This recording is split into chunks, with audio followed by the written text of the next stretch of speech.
Bueno, este video lo hice, lo voy a hacer más resumido, por eso escribí todo. La idea de este video es explicar el método de voltaje de nodos, que todo esto es para llegar a lo mismo. Bueno, en realidad no es para llegar a lo mismo, porque en el video anterior era para buscar las soluciones o los valores de las intensidades. Y en estos casos vamos a buscar los voltajes, voltaje 1 y 2 de los nodos.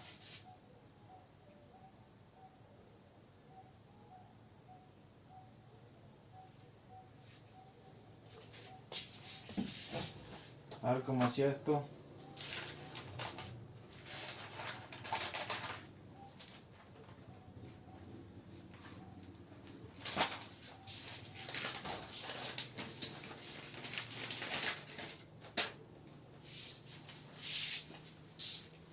Bueno, la cuestión es que todo esto se hace para evitar o hacer todas las ecuaciones de la ley de voltaje de Kirchhoff y todo eso, o la ley de corriente de Kirchhoff acá, y que tengan que hacer muchas cuentas, ¿no? Esto es solo un ejemplo de cómo se llega a esto, pero en la práctica solo pasamos de este diagrama acá a esto, teniendo los valores de la resistencia y de las fuentes de alimentación conectadas en cada malla.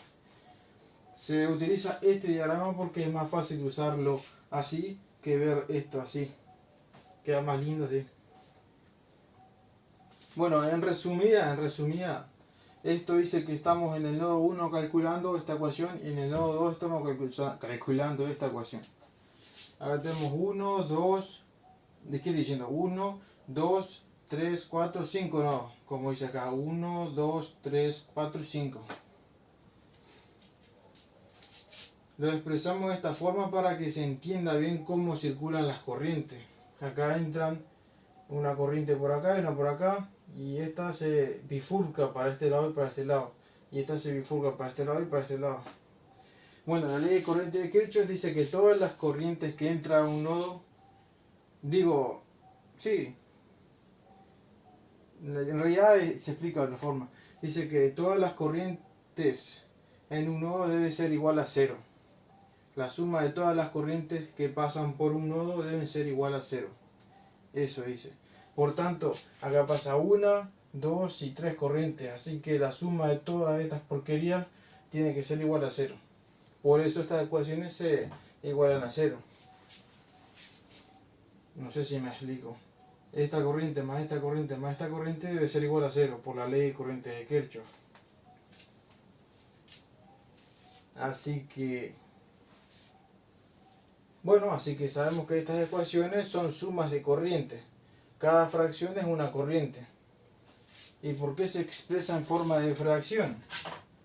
Porque, a ver, lo pongo acá con otro color.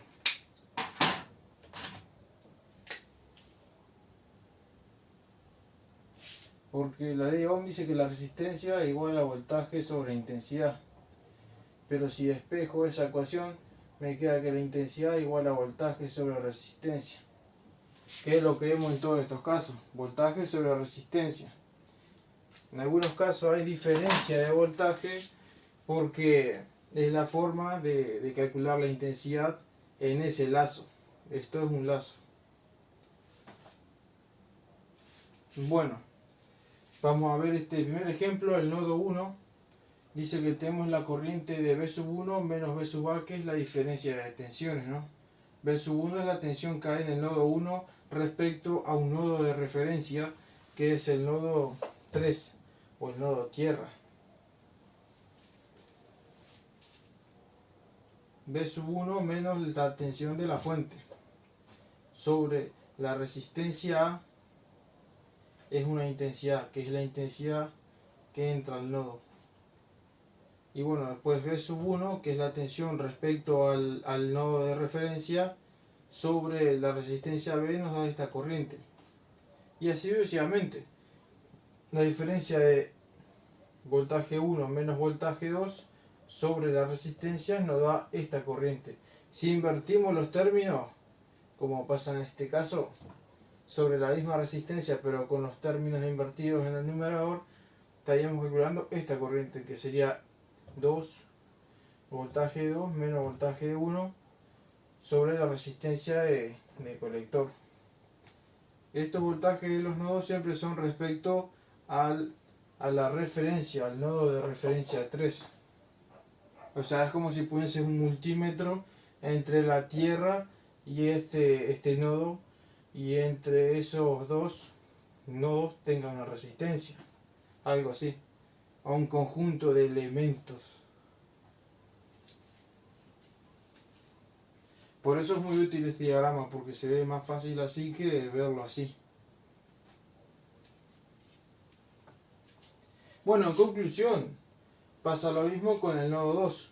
Tenemos el voltaje en el nodo 2 menos el voltaje de la fuente sub B sobre la resistencia E, y calculamos esta corriente.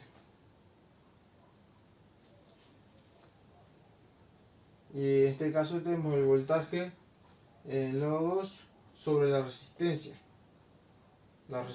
D, y tenemos esta corriente. Y en este caso, como ya lo expliqué, la diferencia de voltajes, pero invertido los términos del numerador, que es V sub 2 menos V sub 1, o sea, voltaje en el nodo 2 menos voltaje en el nodo 1 sobre la resistencia C. Todo esto igual a cero, porque son sumas de corriente que pasan por un nodo, nodo 2 y nodo 1 en este caso. Bueno, operando toda esta porquería horrible, nos quedaría algo así, sacando los factores comunes, que serían voltaje V sub 1, voltaje V sub 2 y el voltaje V sub A, que es de la fuente, en este caso, para el nodo 1, la ecuación 1.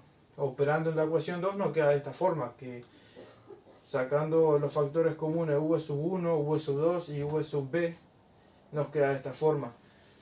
Y este conjunto de porquerías, que son suma de fracciones que multiplican a estos factores comunes, serían los coeficientes, como vimos en el ejemplo anterior. Y esos coeficientes los tenemos que poner en la matriz para resolver la ecuación de voltaje 1 y voltaje 2. O sea, de voltaje en el nodo 1 y de voltaje en el nodo 2. Que esa es la idea.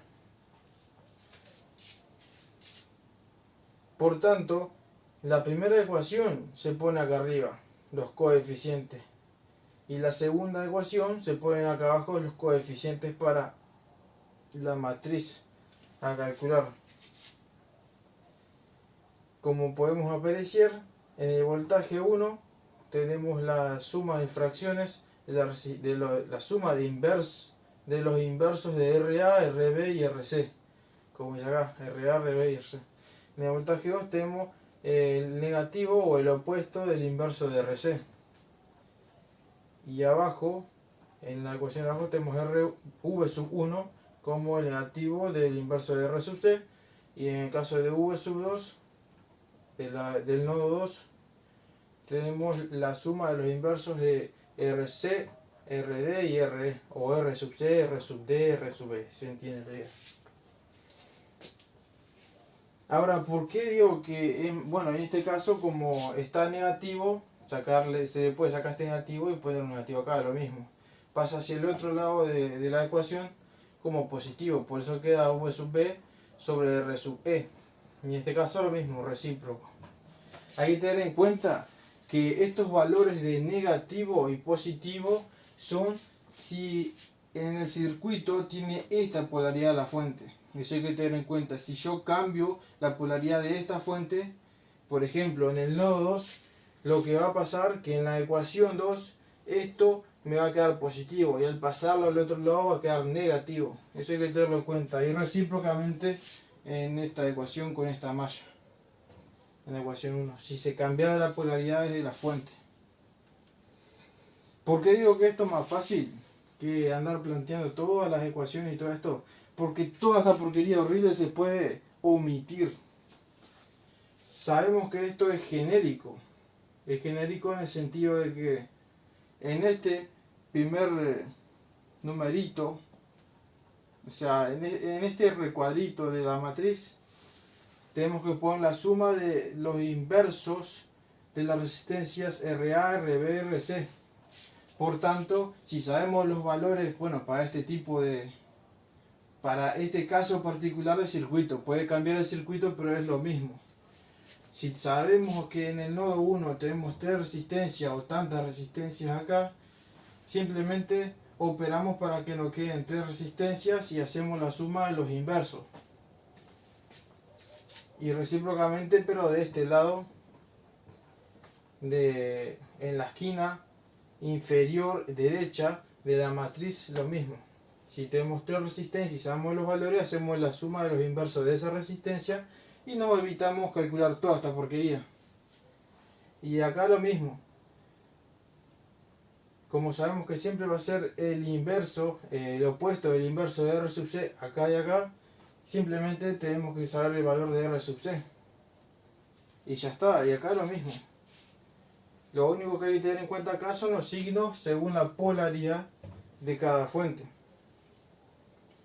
Y eso básicamente sería el signo de la fracción de las intensidades, porque estas son intensidades según las polaridades de las fuentes de voltaje que se quieren calcular. Digo, se quiere calcular el voltaje en los nodos. Bueno, la cuestión es que, y es eso, después de obteniendo esto, o sea, teniendo los valores del circuito, pasamos de esto a esto, nos omitimos todo eso. Y esa es la idea del método de voltaje de nodos. Después teniendo esto, simplemente hay que calcular el determinante general, creo que le dicen, que es el delta. Voy a investigar bien eso, si no pongan en los comentarios si alguno sabe. No me acuerdo bien porque no encontré la pinche cuadernola de geometría analítica.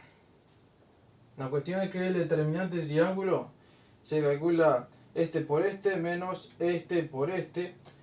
Y bueno, calculando toda esa porquería tenemos el determinante del triángulo. Y para hallar el voltaje 1 tendríamos que hacer lo mismo de antes. Tendríamos que hacer voltaje 1 es igual a una matriz una matriz de 2 por 2 en este caso. O sea, 2 filas y 2 columnas. 2 filas y 2 columnas. Sobre el triangulito. La cuestión es que esta matriz acá hay que modificarla un poco para ponerla en el numerador. Si se trata de voltaje 1, reemplazamos esta columna por estos valores. Y este se deja igual, esta columna. Y si se trata de voltaje 2, se deja esta columna igual, pero se reemplaza esta por estos valores.